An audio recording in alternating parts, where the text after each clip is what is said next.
रहनुमा, बहुत बहुत शुक्रिया आपका कि आपने एक अहम मौजू पर मुझे बोलने का मौका इनायत फरमाया।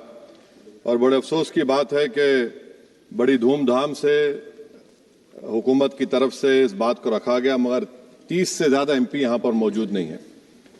मैडम, पहले तो मैं वज़ीर आज़म की इस बात की मजम्मत करता हूँ और उनको बताना चाहूँगा कि जिना के बारे में उन्होंने जो कहा था, हम तो जिना के सख्त मुखालिफ है, इसलिए भारत को अपना वतन माने, मगर 42 में आपके प्यारे वीर और जिना की पार्टी ने नॉर्थ वेस्ट फ्रंटियर, सिंध और बंगाल में मिलकर हुकूमत चलाई और उस हुकूमत ने 1.5 लाख हिंदू और मुसलमानों को अंग्रेजों की फौज में शामिल कराया ताकि वो लड़े।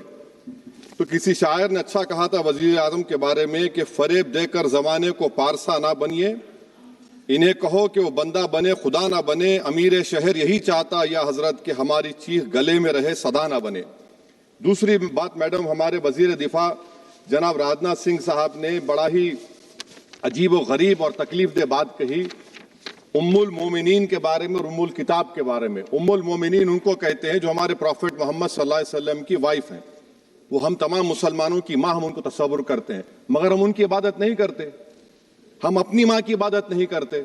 उम्मुल किताब कुरान है, हम कुरान की इबादत नहीं करते, कुरान अल्लाह का बिजावा कलाम है।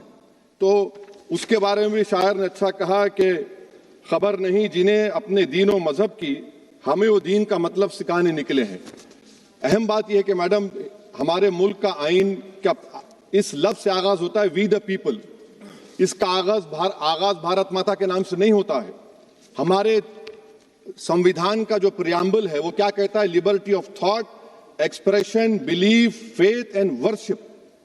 अगर दस्तूर का ये पहला सफा ये बात करता है तो फिर कैसे किसी शहरी को किसी खुदा, देवी, देवता की इबादत करने पर या सजदा करने पर मजबूर किया जा सकता है? आप ही की पार्टी से आज की जो बातें हुई है इसी का बोल रही हैं। हमारे कॉन्स्टिट्यूंट असेंबली में मैडम एक मोहतरमा थी रोहिणी कुमार चौधरी ने एक तजवीज दी थी कि प्रियम्बल में किसी देवी के नाम से शुरू हो। उन्होंने खास तौर से वंदे मातरम का जिक्र किया, मगर उसको कबूल नहीं किया गया। फिर KV कामत साहब ने एक तजवीज दी कि इट्स सिटीजन्स को बदलकर हर सिटीजन्स किया जाए और खुदा के नाम से शुरू किया जाए, वो तरमीम को मुस्तरद कर दिया गया। हमारे संविधान का उसूल यह है कि भारत क्या है, उसकी अवाम है, अवामी कानून की मुसन्निफ है, अवाम की मर्जी से सबसे बालातर है, अवामी हाकिम है। मुल्क किसी खुदा, देवी, देवता, मजहबी इलामत के नाम से नहीं चलता, ना मुल्क किसी एक मजहब की मिल्कियत है। इसीलिए बाबा साहब अम्बेडकर ने क्या कहा था? उन्होंने मदर इंडिया के नजरिए को मुस्तरद किया। बाबा साहब ने एक नई इस्तिलाह वजह कर दी और कहा कि भैक्षित भारत, ये बाबा साहब अम्बेडकर ने कहा। अब मैडम, अगर मजहबी आजादी इस आइन का बुनियादी उसूल है तो सवाल यह पैदा होता है कि उस वक्त हमारे जो कॉन्स्टिट्यूंट असेंबली के प्रेसिडेंट थे जनाब राजेंद्र प्रसाद साहब ने किस बुनियाद पर वंदे मातरम को कौमी तराना करार दिया? ना तो कोई सेक्यूर रेजोल्यूशन है इसके बारे में। मैडम, मैं आपको बताना चाहूंगा कि जुडिशरी क्या कहती है। बीजू इमैनुअल केस है 1986 का, जिसमें जिहोवा विटनेस ने कहा कि मैं नेशनल एंथम के वक्त खड़े रहूंगी, पढ़ूंगी नहीं। सुप्रीम कोर्ट ने कहा कि उसने कोई गुनाह नहीं किया। वहीं एक 2017 का केस है अश्विनी उपाध्याय का केस सुप्रीम कोर्ट का, उन्हें कहा गाइडलाइंस दिए जाएं वंदे मातरम पर, सुप्रीम कोर्ट ने नहीं कह दिया। फिर आप आ जाइए madam, prevention of insult act national 1971, इसमें नेशनल सॉन्ग नहीं है, सिर्फ नेशनल एम्बलम और आपका नेशनल एंथम है। फिर आप आ जाइए 40th अमेंडमेंट आर्टिकल 51A 76 में पास हुआ, उसमें भी इसका कोई जिक्र नहीं है। मैडम, मैं आपके सामने बताना चाहूंगा कि हमारा भारत एक इसका मजमुआ क्या है। इसमें हिंदू है, मुसलमान है, सिख है, ईसाई है, जैन है, एथिस्ट है, मेहनतकश है, किसान, गरीब, मजलूम और दलित है।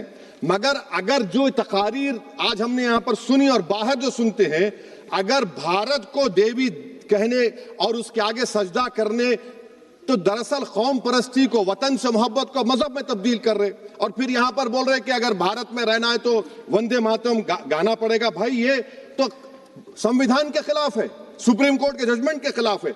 अगर वंदे मातरम मैडम कौमियत का मियार है तो फिर सवाल ये है कि हजरत मोहानी की कौमियत क्या थी जिसने इनकलाब जिंदाबाद का नारा दिया? अगर यूसुफ मेहरली ने quit India, Simon go back का नारा दिया तो उसकी कौमियत क्या थी? अगर हैदराबाद से मौलवी अलाउद्दीन जो मक्का मस्जिद का पहला मुजरिम है काला पानी में, और तुरेबाज खान जो मारकर लाश को लटका दिया गया था हैदराबाद में 8 दिन तक, उसकी कौमियत क्या थी? अगर इनायतुल्लाह काफी जो जिहाद का फतवा अंग्रेजों के खिलाफ दिया मुरादाबाद में, जब उनको 2 दिन में फांसी की सजा दी गई, और जब फांसी की सजा के बाद जा रहे हैं तो इनायतुल्लाह मौलाना काफी की जबान पर क्या था? वो रसूलुल्लाह हमारे प्रॉफिट की नात पढ़ रहे थे। क्या पढ़ रहे थे? कोई गुल बाकी रहेगा ना चमन रह जाएगा, पर रसूलुल्लाह का दीन हसन रह जाएगा। तो उनकी कौमियत क्या थी? माल्टा की जेल में महमूदुल हसन, हुसैन अहमद मदनी 6 महीने माल्टा की जेल की ग्राउंड में पड़े रहे, उनकी कौमियत क्या थी? अल्लामा फजल खैराबादी का वो सेल काला पानी का पुकार पुकार कर से पूछ रहा है, जो वहीं पर मर गए, खबर वहां पर है, बताओ मेरी कौमियत क्या थी? मैडम, मैं एक मुसलमान हूं, मैं इस्लाम को मानने वाला बावकार इंसान हूं, और मेरे मजहब की बुनियादी तालीम तौहीद है, ला इलाहा इल्लल्लाह, नहीं है कोई खुदा सिवा अल्लाह के। और कुरान में अल्लाह क्या बोल रहा? इय्याका नाबुदु इय्याका नस्तईन, तुम मेरी इबादत करो, मुझे मानो। मुझे कहां से मिल रहा? आर्टिकल 25 से मिल रहा है। मुझे कहां से मिल रहा है? Liberty of thought, expression, belief, faith and worship से मिल रहा है।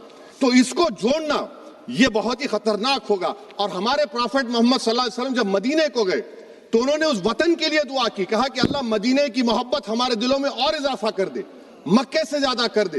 तो ये इस्लाम, मुसलमान होना, हमारे ईमान में मुल्क की मोहब्बत बीच में नहीं आती, और मुल्क से मोहब्बत है और रहेगी हमेशा, क्योंकि ये अजीम कुर्बानियां यहां पर शामिल है जिन्होंने जंग आजादी में हिस्सा नहीं लिया। आज अगर वो वतन की मोहब्बत का दर्ज देंगे तो बड़ा गलत होगा। मैडम, मैं आपके सामने एक चीज पढ़ूंगा। 1937 रविंद्रनाथ टैगोर ने लेटर लिखा सुभाष चंद्र बोस को, मैं सिर्फ, किसी ने नहीं पढ़ा ये। क्या कहा टैगोर साहब ने? But parliament is a place of union for all religious groups and there the song can not be appropriate. When Bengali Muslims show sign of stubborn fanaticism, we regard it as intolerable. When we too copy them and make unreasonable demands, it will be self-defeating. ये मैं इसको ले करूंगा madam, आप देख लीजिए। फिर दूसरी तरफ मैडम आप आ जाइए, मैं यहाँ पर बैठकर, हाँ, जितने तकारीर यहाँ पर हुए सब जनगण मन पर तनकीद किए। तो मैडम मुझे ये कहना पड़ेगा कि जनगण मन पर आप लोग इतनी तकलीफ क्यों उठा रहे हैं? आखिर इतनी तकलीफ क्यों है? तो मैं जब जाकर देखा तो मुझे 28 दिसंबर का ऑर्गेनाइजर मैगजीन का आर्टिकल मिला, जिसमें ऑर्गेनाइजर लिखता है कि what is the moral sanction behind government choice of Jana Gana Mana, except that it can be made an item of entertainment at the sumptuous parties thrown by government officials. आप बताइए, इसका बोलेंगे आप? और फिर उसके काइंड कैसा करते हैं? It will mean we can not love our motherhood. Madam please, it will mean that Vande Mataram is buried alive with the word Jangan Mana on the tombstone, for the tomb will also be of Jangan Mana of the will of the people. इस पर आप क्या बोलेंगे? Madam, मैं आपको ये बताना चाह रहा हूं कि वतन की मोहब्बत हमारे लिए बहुत अहम है, मगर ये बताइए हमको कि अभी मैडम यहाँ पर आनंद मठ के बारे में बहुत कुछ कहा गया। मैं सिर्फ 2 मिसालें आपको देता हूं। आनंद मठ के पेज नंबर 70 और 80 को पढ़ लीजिए।